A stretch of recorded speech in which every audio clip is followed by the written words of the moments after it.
welcome to this explainer. I am absolutely thrilled to have you here today. Okay, let's dive right into this. If you're looking at rebuilding a home, especially if you're in a fire hazard zone, what we're covering today is going to completely change how you look at construction, safety, and, believe it or not, your home insurance.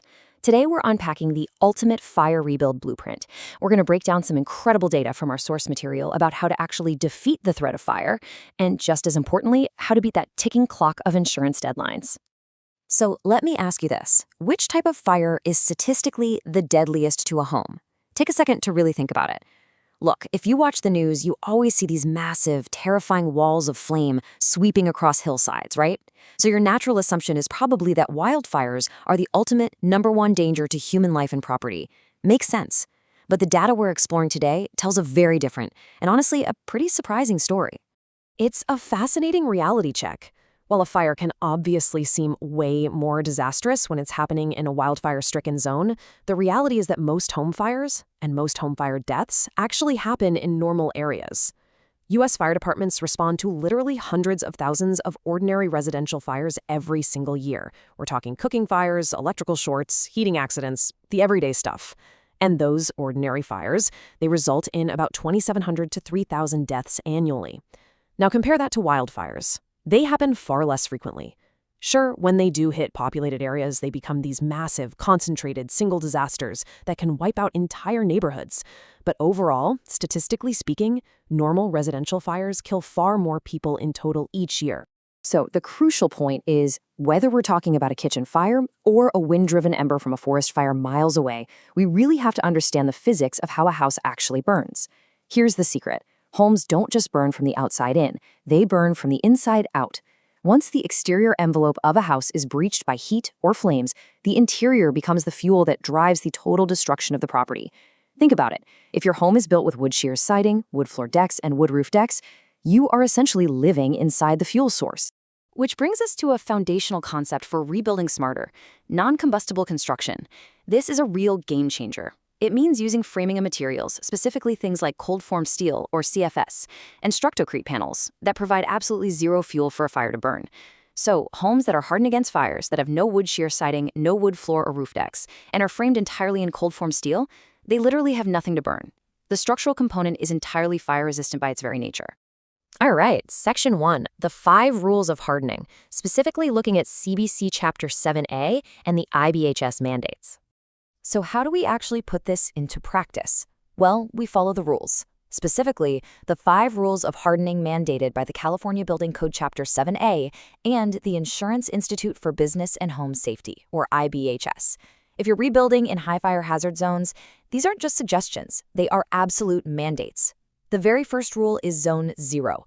The 2025 IBHS standard places a massive emphasis on this 0 to 5 foot non-combustible buffer right around the immediate perimeter of your home. This is the absolute critical zone to stop ignition from embers or radiant heat.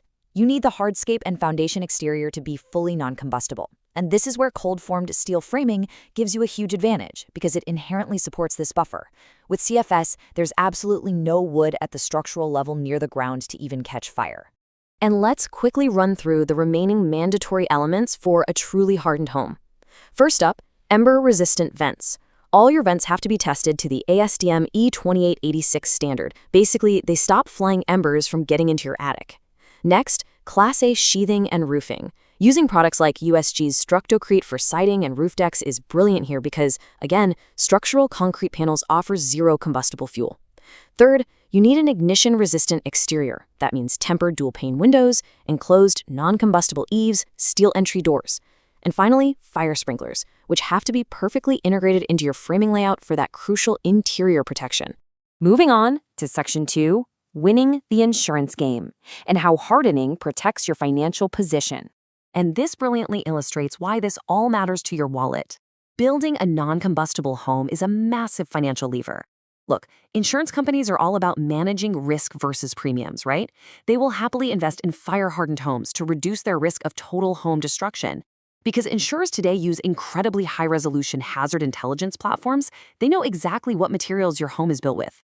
If your builder achieves the gold standard, the IBHS Wildfire Prepared Home Plus designation, participating carriers are offering premium discounts ranging from 5 to 40%.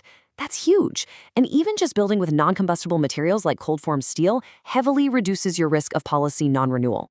Finally, when your structural engineer submits those exact fire resistance assembly ratings directly to your insurer, it doesn't just secure your coverage, it actually inherently increases your home's market value.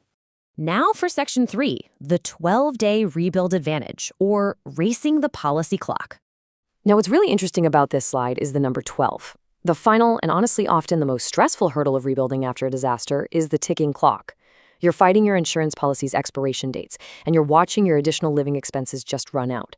In a market where thousands of applications are backlogged at the county level, homeowners typically wait 4 to 6 long months just for a plan check. But companies like FrameUpNow are delivering permit-ready, engineered, cold-formed steel packages in exactly 12 days. They completely destroy that typical jurisdictional backlog. Because the absolute goal here is to race the homeowner's policy expiration, not the competition. That timeline is so critical. Most insurers require strict proof of your intent to rebuild within a super tight 180 to 365-day window. If you don't have a licensed contractor with engineered plans on file quickly, the insurance company might not release your full replacement cost funds.